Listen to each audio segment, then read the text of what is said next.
All right, so this topic is probably one of the most hyped topics of the whole semester because I kept saying, "Oh, we'll come back to that later. We'll come back to mean structure later on." I think I've said those words more, or at least throughout the lectures, in terms of so far all we're doing is sort of covariance structure, and then we can sort of add in the means and add in mean and covariance structure analysis together, which opens up a whole lot of different types of hypotheses and stuff you can test, and we'll get there as we go through a lot of this. So most of this lecture is really just talking about how this sort of gets added in, but a lot of it's just like how do we include means into the other types of models we were talked about? How do we do a mean structure path analysis? How do we do a mean structured CFA, a mean structured structure regression model, a mean structured growth model? Right, so it's really just adding in that to everything we talked about so far. So mean structure is not a model in and of itself. It's just an additional layer on all the models we've already talked about. Does that make sense? It's not like a whole separate model alone. Okay, so let's talk about it. All right, so if only covariances are analyzed, then it's assumed that the means of all variables equal to zero. That's a weird one, right? Because we know the means of the variables aren't zero. And it's not that we necessarily assume they're zero. We just ignore them. We just don't care what the variances, the means are. We only care about the covariances and variances. And that really describes everything we've done so far. So when we're talking about path analysis, right, there was no intercept. It's everything about path analysis is really it's parallel to regression, and you get sort of slopes and you get a lot of the same estimates, but there's no intercept in a path analysis. When you add a mean structure, you now can get the slope and intercept value just like you would in a regular regression. With CFA, we never really talked about the fact that each of the variables in a CFA, the indicators that are used for the factors, each of those, they have means, they have levels, and we just ignore them. We sort of assume that those don't matter, and we just model the relationships. Same thing with structural regression, and even with latent growth. I mentioned that apparently in Lavaan, when you ask for a growth model, it automatically adds in mean structure. And I said, oh, okay, we'll talk about that when we come back to it. But we'll sort of talk about how to sort of put that in there, what that means. And even in the sense of a multi-group model, this adds in a whole other cool level, because now we can talk about comparing things like slopes in a path analysis, while at the same time comparing means and intercepts. So we can do like an ANOVA on top of the typical multi-group model we talked about so far. So it gives us more things, more ways of testing, more types of hypotheses to imagine. Okay. Oops, we go back and finish that one. Sometimes this assumption is too restrictive, such as when repeated measures variables are analyzed, and means are expected to change.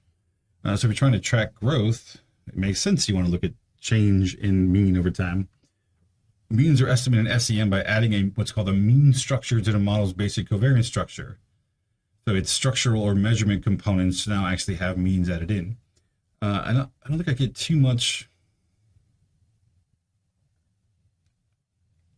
I'm not going to get too much into exactly how this works, but the input data for the analysis of the model, if you want to do mean structures, you actually have to have the covariances or the correlations and the means. You're actually going to input the means as well. Or you just you can input the raw scores, and from that, the Lavaan, EQS, M+, it'll actually compute the covariances and means together. So the SEM approach to this analysis of means is distinguished by the capability to test hypotheses about the means of the latent variables. Right? So this is something that we couldn't do in just a regular covariance structure, right? And we can also use a much more flexible covariance structure of the error terms. So what do I mean there? Well, when we do repeated measures, ANOVA or something like that, we have a lot of restrictions. Even with the profile analysis, you're still restricted to the way the covariance matrix can look, what kinds of patterns can be in there, like with sphericity, equality of covariance matrices. With doing it this way, we actually have some flexibility in exactly how that structure of the error terms can actually look. So in contrast, other methods such as ANOVA are concerned mainly with the means of observed variables and are not as flexible, right? Allows for more complex comparisons across groups with means, regression coefficients, and factor loadings all at the same time that can't be done in ANOVA that only looks at means and really restricts the covariance structure and how that can look so that we can actually look at only means, right? So the goal here is that this allows you to test for a lot more flexible types of hypotheses without a lot of the restrictions we had with doing a repeated measures of ANOVA or profile analysis for that matter. So the representation of means in a structural equation model is based on the general principles of regression. Now, this is something we talked about before when we talked about doing the sort of matrix approach to regression. We talked about how do we get the intercept involved. These principles are related to how computer programs for multiple regression calculate intercepts of regression equations, right? How we bring that constant in there. And recall the intercepts reflect the unstandardized regression coefficients and the means of all the variables, right? So the intercept that we typically compute in a regression model, that like y equals bx plus a or whatever. The a is we think of that as the sort of a constant that gets added in, and the way we calculate that is by sort of doing something that seems sort of weird at first. So for example, given the following equation for the regression of y on x, right, we get this y hat equals bx plus a, where this is the intercept. When we did path models and factor models and everything else that we've talked about so far, we sort of pretended like this didn't exist. We're like, all right, well, let's just pretend there is no intercept. We don't care about that. And we just looked at just the relationship because we can get that from the covariance matrix, right? The intercept can be expressed by just calculating that a equals the mean of the outcome variable minus the slope times the mean of the input variable, the predictor. The term b can be seen as a covariance structure of the equation, and the term a as the mean structure. Right? So we never talked about it that way, but this is really the relationship part, and this is the level part. This is the covariance structure part, and this is a mean structure part. Okay? That's why so far when we did covariance structure analysis, it was all focused on just covariances. We only really estimated slopes, and the intercepts were assumed to be zero, or assumed we just were ignoring them for the most part. Now, as we've seen a lot of times, we did multiple regression before in like Psy534, or we did even some of the stuff we did in 485. Most of the time, we tend to ignore the intercept. Right? So when we're looking at trying to figure out if regression equation works, we tend to look at, okay, well, are the slopes significant, relating each other, relating the predictors to the outcomes? We tend to look at the overall ANOVA to see if there's a prediction. We tend to care more about the covariance structure part, and we ignore the intercepts anyway. So we get these tests for the intercepts. Okay, well, the intercept is significantly different than zero. And we're like, who cares? Doesn't really make a difference to me. The intercept is oftentimes an odd thing to interpret depending on how the predictors were coded anyway. So SCM just went a step further and said, look, we tend to ignore the intercepts anyway. Let's just forget the intercepts and just model the structure of the covariances. And that's what we've done so far. That's sort of been the mode we've been in up to this point. So if we expand this out, the general linear model we talked about before, where y equals some intercept. If we have 1, 2, 3 predictors or more, maybe more, just happens to have 3, we would have then one slope for each of those predictors, plus an error term, which represents the misprediction, how off our equation is from predicting y. So the a is our sort of starting point or intercept. Think of it as sort of like a baseline value. And the x's then add some incremental portion to the prediction of y depending on their slopes, right? The slope tells us how much that each of those x's sort of relate to y and how much a unit change in x changes y predicted. And the difference between this e down here, remember, this e is essentially just y minus y predicted. It's how far away our prediction based on this equation is away from the actual y. And we can then even sum and square this to get a residual variance. Make sense? So this is, so far, it's all just rehashing old stuff. Just dusting out some cobwebs. That's all we're doing right now. Okay? Hopefully this doesn't sound brand new. You can think of this as a generalized form of regression. It's basically what most everything that we talk about, especially like in 524, 45, those classes, all of it's based around this idea of a general linear model. The big restriction there is that we're assuming it's linear. It's a linear model. A lot of people have problems with that, but if what you're trying to look at, it actually is a linear relationship, this tends to work well. You can have multiple predictors. We tend to think of the x's in these models as covariates because they're predicting at the same time and controlling each other at the same time.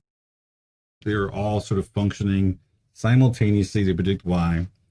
We always had, because with regression, we were always like, especially if you think about high school or even earlier college courses, seems like the whole goal is we're just trying to draw these lines through points, right? It's all about graphing things, and we need to know where to start the line and then how much the line changes with the slope. And as we went forward, like in 45 and 524, hopefully I've sort of helped you to transition away from caring about the line so much and more about what these things can do and how much they tell you about how things relate and how they can be useful. The intercept starts to then become a little less useful in terms of interpretation. And only when you code the x's in a special way does the intercept start to become meaningful. And we talked about that with centering and using dummy codes like 0-1 coding to try to make the intercept meaningful. Because otherwise, it actually doesn't even really mean anything important, and we tend to ignore it, which is why in covariance structure analysis, they just get left out and we ignore them anyway. So when we're trying to compute all this stuff, we actually want to take any one person's score. We're trying to predict it using their scores on the x's. These b's, these slopes we're talking about here are fixed, right? This is a fixed effects model because everyone gets the same b1. The slope for everyone is the same. The slope for b2 is the same, right? So that we're not. This is not this is not growth anymore. We're not talking about random intercepts, random slopes. This is a fixed intercept, and these are fixed slopes. Okay. If I have 4 observations with these 2 predictors, I would say, okay, for y1, I'm going to take person 1 score on x1 times b1 plus person 1 score on x2 times b2 plus the same intercept. And then this error is going to represent the difference between our prediction and the actual score. I can do that for every single person. Plug in their score for x1 times b1, plug in their score for x2 times b2. And each of these are then, I can create a predicted score for every single person we have. And we can then look at their predicted score versus their actual score. And we can compute residual variances or, residuals. And we talked about then bringing this together. We know y and we know the predicted values. We know y, we know x's. So how do we actually get those slopes?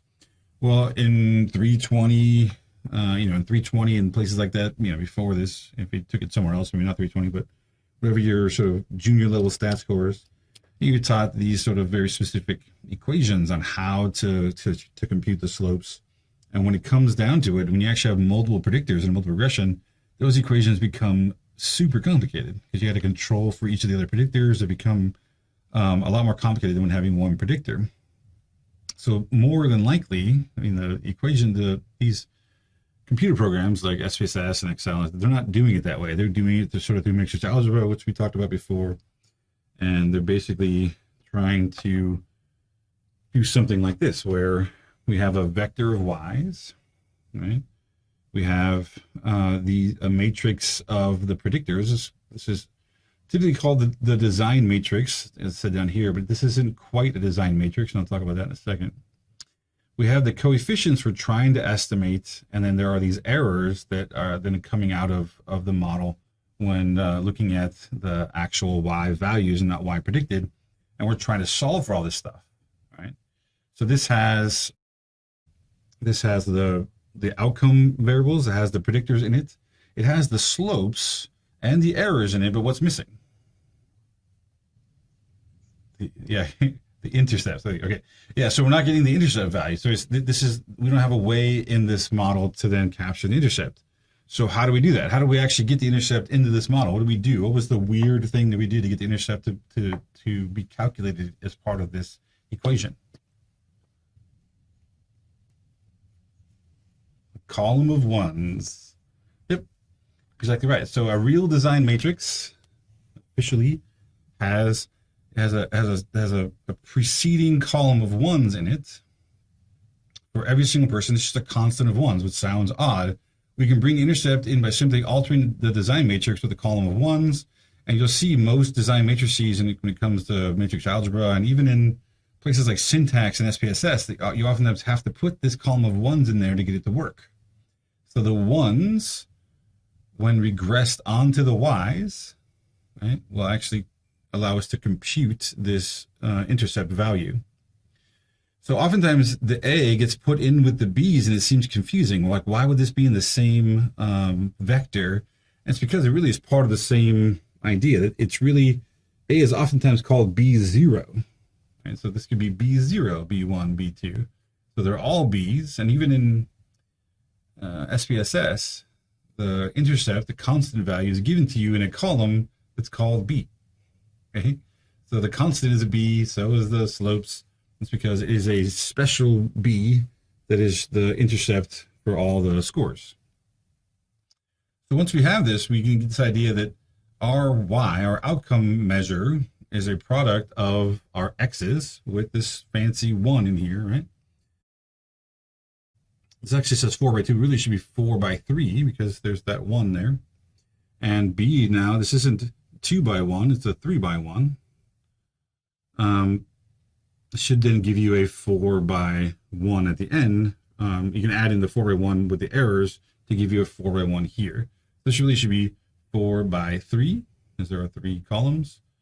This should be 3 by 1, because there's 3 rows, 1 column. I think this actually went with, I put it on the wrong slide when I was transferring the over. This actually goes with this 4 by 2, 2 by 1, 4 by 1. That makes more sense. Going with this version really should be 4 by 3 by 3 by 1 plus a 4 by 1. Anyway, I just noticed that those numbers are goofy. So what's the point of all this stuff? Well, typically in the background, how do we go about trying to solve for the slope values and the intercepts? Well, we can use matrix algebra to do this. So in regression, if you regress an outcome onto a constant of ones, you get back the mean of that variable. Right, this only works in the sort of matrix approach. If you try the by hand approach to regressing an outcome on the constant, you'll get a 0. Like, it actually won't work if you try to do the computations that way. So computer programs like SPSS, Excel, all of these use even, Lavaan, R, any R package we're talking about that uses regression is going to use this sort of approach.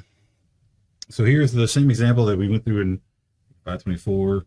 I'm talking about this kind of stuff, but I figured it's worth sort of covering just again for the sake of refreshing our memory.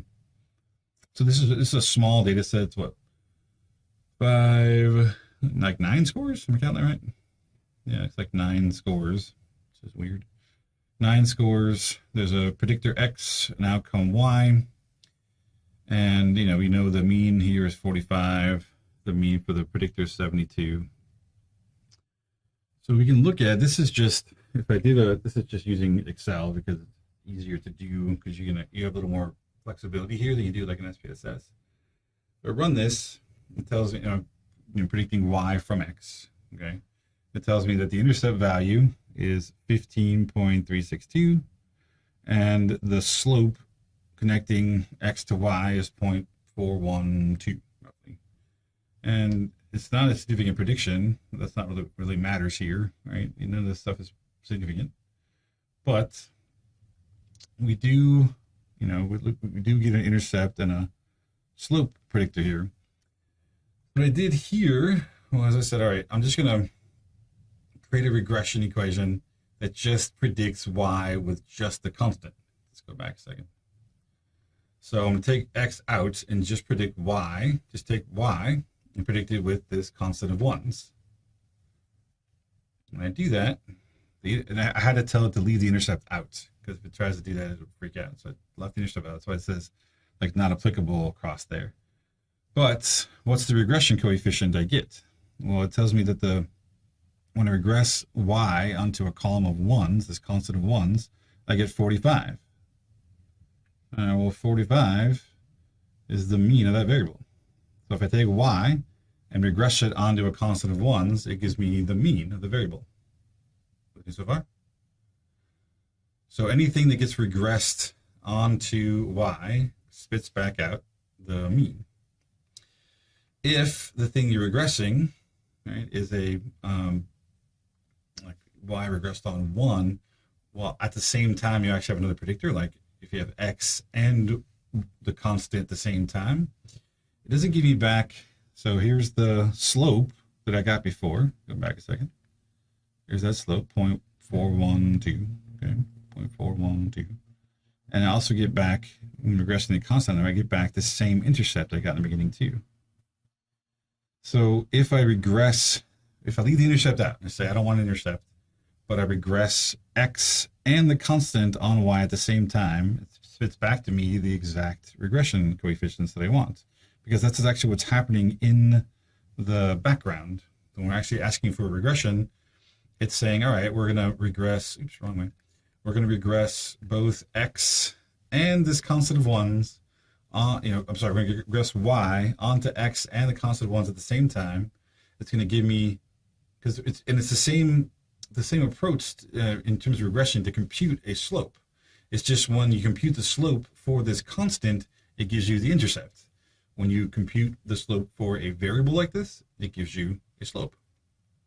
Okay, so the slope gives you the relationship between a variable and x, where the intercept gives you the relationship between this constant of 1 and y. Okay, I think I said x before, so let me say it one more time. The slope gives you the relationship between a variable like this and y, when you regress y onto it, where the intercept really is the same, same equation, same regression approach, looking at the relationship between this constant of 1s predicting y, and what you get back from that then is the intercept value. Right? When I regressed both x and the constant onto y, it gave me back those exact coefficients. So the way in the background that these programs are computing the slopes and the intercept is the same approach. It's just it's using this weird constant of 1s as the predictor to compute the intercept. All right, so we talked about this before as a way of sort of doing this sort of matrix algebra approach to all this stuff, how to bring in these constant of 1s to actually compute the intercept during the matrix algebra approach. And we even talked about, in regular algebra, if you have y equals x times b is our equation, I can actually solve for b by just taking and dividing both sides by x. Right? I can solve for b, the unknown, by dividing both sides, both y and x times b by x.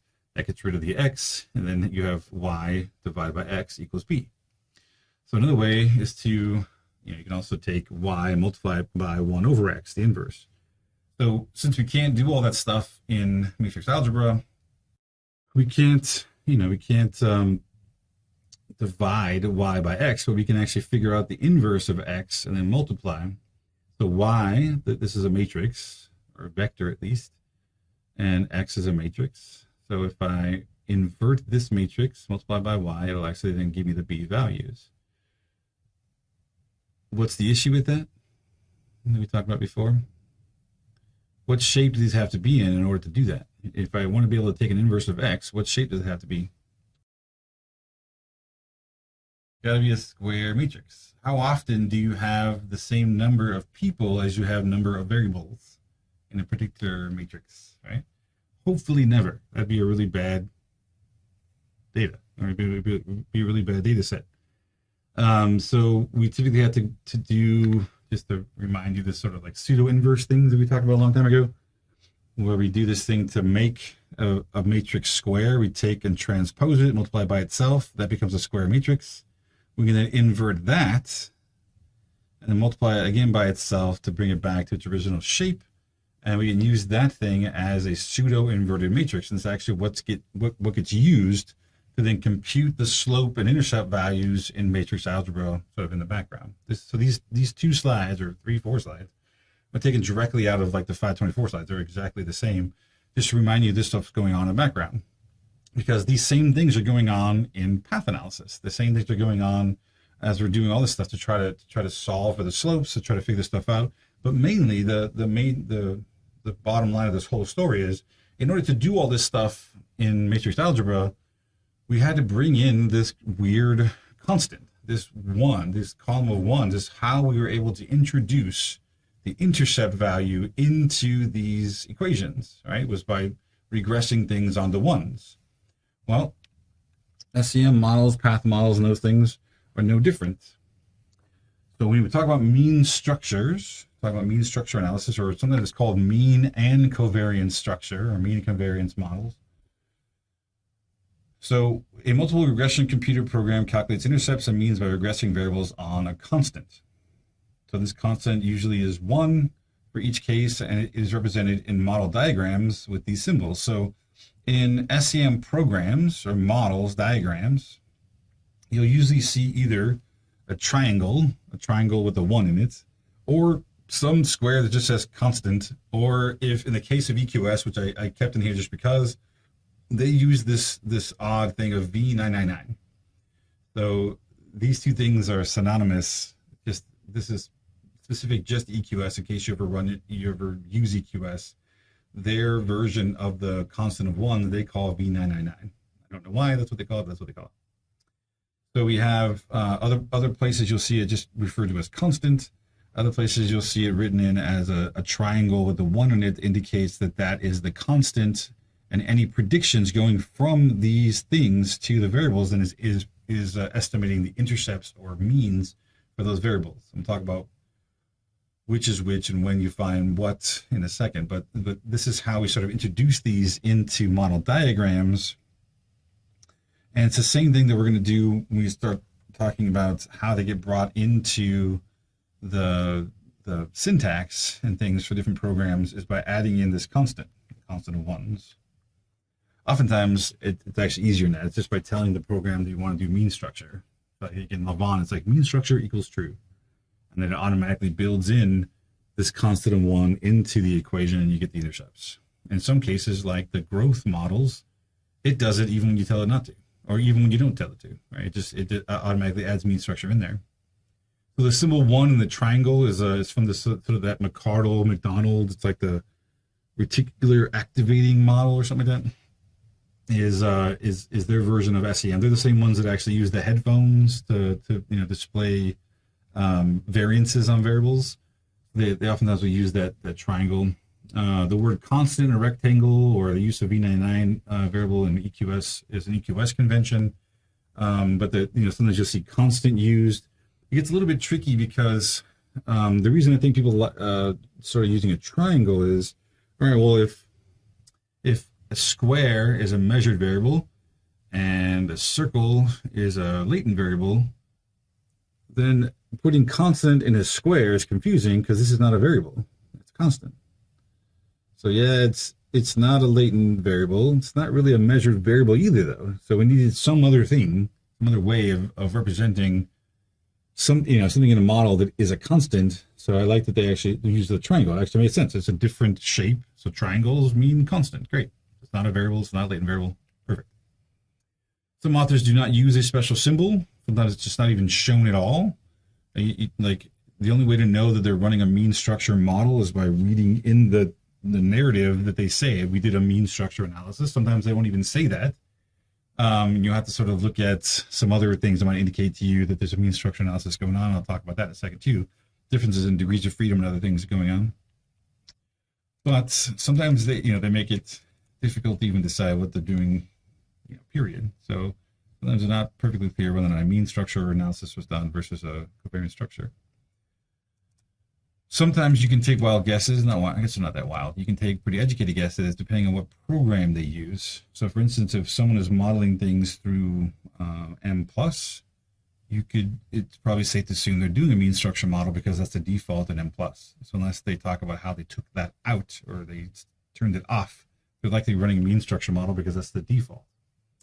In Lavaan, EQS, Amos, I believe, the default is the covariance structure, and you have to ask for the mean structure if that's what you want. So sometimes it's not clear. You may need to to do some very careful reading of what they're doing, or look at some evidence in their output or in their write-up of the presence of mean structure.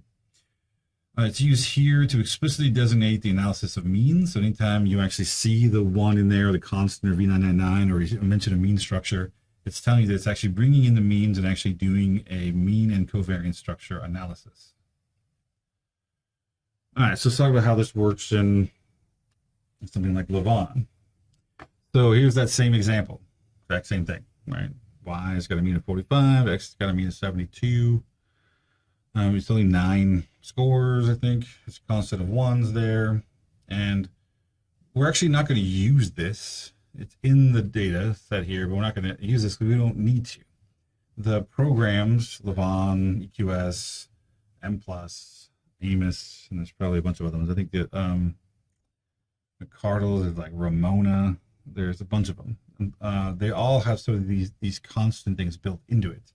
So you'll notice that in the syntax I'm about to show you, I never actually mentioned this variable is not ever mentioned there because I don't need to. It's not necessary. I'll show you what I mean in a sec. Right? So let's say, back up. So if this is the data set that I'm trying to do, and the model that I want to run is very simple. I just want to take X and I want to predict Y with it.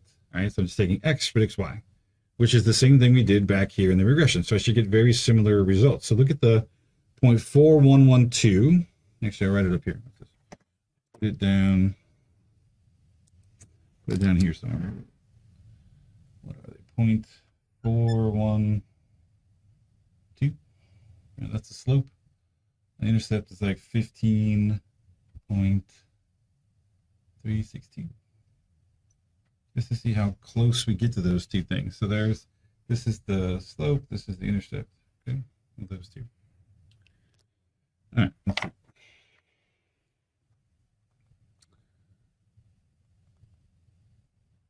All right. Take this to be able to show how this would work with a diagram to sort of indicate that you want to do a mean structure model. Look at this. Okay. So normally, this bottom part here would not be there. We would just see X predicts Y. We would interpret this arrow as the slope, and that'd be it. When I bring this in here, it starts to become a little bit confusing because now all of a sudden it makes this look like it's now endogenous. It's being predicted. There's an arrow coming to it. And there's an arrow going here. So it looks like there's some kind of, like 3 variable model in here. But when you think about that, this is a constant, you have to interpret this a little differently. So when a constant of 1s like this is regressed, or when a variable is regressed onto the 1s, if it is an exogenous variable, so there's nothing predicting X, right? So X is exogenous, which means that whatever coefficient I compute here, when I regress X onto Y, it is the unadulterated mean. Right? There's nothing changed, nothing impacted on here. It's just the mean of X. So X regressed on Y. I can't speak. X regressed on 1, not Y. This will tell you what the mean of X is, which is sort of uninteresting because we can just compute the mean. It's not that interesting. However, when Y, which is an endogenous variable, is regressed on 1, it'll tell us the intercept. The fact that it's an intercept is interesting. So to be able to compute what the difference or what the mean actually is for Y from this, it's going to take a little bit more work because we have to look at the intercept plus the mean of X times the slope, add those two together to get then the mean of Y. So it becomes more, because it's dependent, its mean is also dependent on X. So we're going to have to figure out that's why this is the intercept and not the mean, because it's a dependent variable. I need to actually bring in X to figure out then what the complete mean for Y is in a model like this. Right? So if a measure is independent, right, like this one, X, regressing X onto the constant gives us the entire mean. When a dependent variable, endogenous variable, is regressed on 1, this will be the intercept value. This will give us A. All right, so now this is how we would get the slope B and A here. because the entire mean of y is now also dependent on x2, so we'd have to figure out the portion that's related to x and the portion that is due to the intercept. So it becomes a little more complicated trying to figure out the mean of y. We'll come back to that in a sec. This is sort of what it would look like if I wanted to run this. And in Lavaan, so this is just to compare, this is the covariance only, covariance structure. And if I wanted to run this in Lavaan, all I would do is simply make write a model that says y predicted by x. That's it. That's the whole model.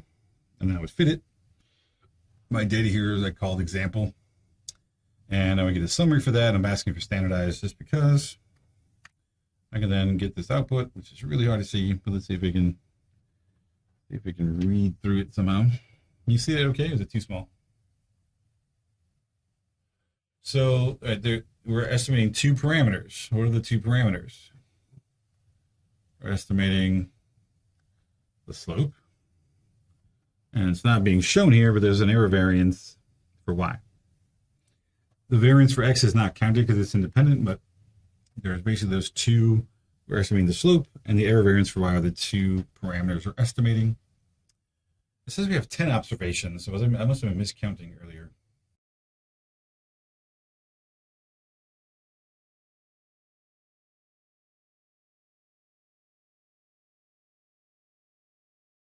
We look at when we regress y onto x, we get that the estimate for the slope is 0.412. It's the same as what we got doing regression. It's just there's no mention anywhere of the intercept, right? We're just estimating the slope by itself, and that's it. That's what a covariance structure analysis does. Okay. Questions? This is just what we did. This is what we've done so far. We sort of ignored the intercept value and just computed slopes alone. And this gives us a fairly similar estimate of the slope. It doesn't give us anything else because this is a saturated model. There's no model fit. There's nothing else. But we're able to compute the slope the same way we did before and get the same estimate. So if I want to do this as a mean structure, there's two choices. I can put the intercepts in manually. This is manual intercepts by simply putting, all right, I want x or y predicted by x, and then I want y predicted by 1, x predicted by 1. This indicates that I want there to be predicted by a constant. Okay, so I can just put those in, run the rest of the syntax ends up being exactly the same because I haven't changed anything. I'm just doing this as a regular regression, but I'm adding in these two extra pieces where I'm going to compute this. So this is going to give me the intercept for y, and this is going to give me the mean of x. So we see the same y predicted by x. I get 0.412. And it tells me the intercepts, they both say intercepts, but dot y tells me this is dependent. It gives me a 15.362, like down here. And then for x, it gives me 72. Why 72? Because that's the mean for x. We saw that a minute ago. Mean for x was 72. So when we told it to predict x, or to predict x with 1, predict x with 1 here, it just gives me the mean for x. It also then estimates the variance for both of them. And the reason why it estimates the variance for both of them and not just y this time is because I added in the prediction of x from the constant to get the intercept. So this makes it a little bit funky because it says there are 5 free parameters because we asked for the slope, the intercept. We also asked for the mean of x, but it's also then triggered computing the variance of x. So that's why there's 1, 2, 3, 4, 5 things being estimated. Which may be asking, well, how do I estimate 5 things when I only had there's only 2 variables in the model? How do you do all that stuff? We'll talk about that in a sec too, in terms of the way you think about degrees of freedom has to change a little bit because we're introducing means and stuff into the model. So we'll come back to that in a sec. So that's why we're able to actually have 5 free parameters, even though we should only have 2 times 3 is 6. We should only have 3 things in the model or something. We're actually able somehow to estimate 5 things. It's a little crazy. Okay. So what if I want to, instead of doing it the manual way, I just want to flip a switch in Lavaan to tell it that I want to do a mean structure model. Okay, so I can just add in this mean structure equals true into the syntax here. This one, mean structure equals true, and that'll automatically then do the compute everything as a mean structure. One thing I want to point out that's different, that it did differently than when I did it manually, is that it doesn't, when you asked for it to do mean structure, anything independent, any of the exogenous variables, it doesn't compute for them because it's kind of pointless. So if I regress x onto a constant of 1, it gives me the mean. That's not an estimate. It's not estimating anything. It's just telling me what the mean is, right? I can just ask for descriptive statistics. It'll tell me the mean of x. I don't need to compute that. Or do I need to compute the variance for x? Because that's also just a descriptive. So what it does is it gives me the estimate of the slope. It computes the intercept for just y, the 15.362, and it gives me the error variance for y at the same time. But you notice that there's no estimate of for x in the intercepts or for x in the variances, because again, those are just sort of given values. They're just computed. They're just descriptives. So we're still getting the same estimates, the 0.412 for the slope, 15.362 for the intercept, and it's doing it all sort of just by adding this one little mean structure equals true. So one reason I mentioned this before, that why this is sort of a cool process, like why this is interesting to do, because typically when we think about hypotheses, right? So I'm trying to create some kind of like hypotheses I want to test. They usually have two kinds. They're usually something like, group 1, it's not equal to group 2. Or if you have more groups, there's more of those. Or we have that like x predicts y with no groups. Make sense? These are often separated out. Sometimes you might have where like x1, this is a grouping variable, where x2 is continuous, and you can use them both to predict y, and maybe even put interaction stuff in there. But it's not quite the same thing. It's doing this, but without really actually directly comparing the means. So what I can do now is I can do both of these at the same time. I can now do, in this kind of setup with mean structure, I can now do both simultaneously. I can actually compare, I can actually ask, are the groups different on their means and intercepts of the variables?